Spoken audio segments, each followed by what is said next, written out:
मिसळे, मी वर्ग 6 ब ची विद्यार्थिनी आज आपल्यासमोर एक छोटीशी आईची कविता सादर करत आहे. आज म्हटलं स्वतःला जाब विचारावा, आईसाठी आपण काय करतो आढावा घ्या. आपण पहाटे उठलोय आणि आई दुपारी, असं कधी घडलंय का? आपण जेवायच्या आधी आईचं ताट कधी वाढलंय का? आपण पहाटे उठलोय आणि आई दुपारी, असं कधी घडलंय का? आपण जेवायच्या आधी आईचं ताट कधी वाढलंय का? बरं तुम्ही घरी येतात ना, आईसाठी काय आणता? बरं तुम्ही सांगा, तुमच्या स्वतःच्या आईचा फेवरेट कलर तरी कोणता? बरं तुम्ही घरी येतात ना, आईसाठी काय आणता? बरं तुम्ही सांगा, तुमच्या स्वतःच्या आईचा फेवरेट कलर तरी कोणता? देवा आईला हवं ते मिळू दे अशी प्रार्थना कधी केली आहे? आई करते, आपण नाही करत. देवा आईला हवं ते मिळू दे अशी प्रार्थना कधी केली आहे?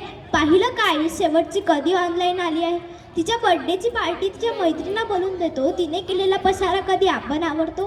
तिने केलेला पसारा कधी आपण आवडतो? तरीही बाळाला कोणी बोललं, तिचं मन येतं भरून.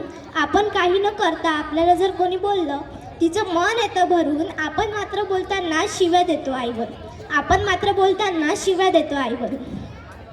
लक्षात ठेवून सतत हात पसरविते, देवापुढे नशिबापुढे माझ्या बाळाचं भलं होऊ दे. पण स्वतःची मात्र बीपीची गोळी घेणं ती विसरते. स्वतःची मात्र बीपीची गोळी घेणं ती विसरते. आईची आई होऊन बघा कधीतरी बाळांनो, आईची आई होऊन बघा कधीतरी बाळांनो. तिचा खरबडीत हात कधीतरी हातात घेऊन बघा ना, तिचा खरबडीत हात कधीतरी हातात घेऊन बघा ना. कितीही कर्तृत्व गाजवा तरी झेप कमी पडते. आपण कितीही उंचावर गेलो तरी झेप कमी पडते. आईने कडेवर घेतल्यावरच आपली उंची वाढते. आईने कडेवर घेतल्यावरच आपली उंची वाढते.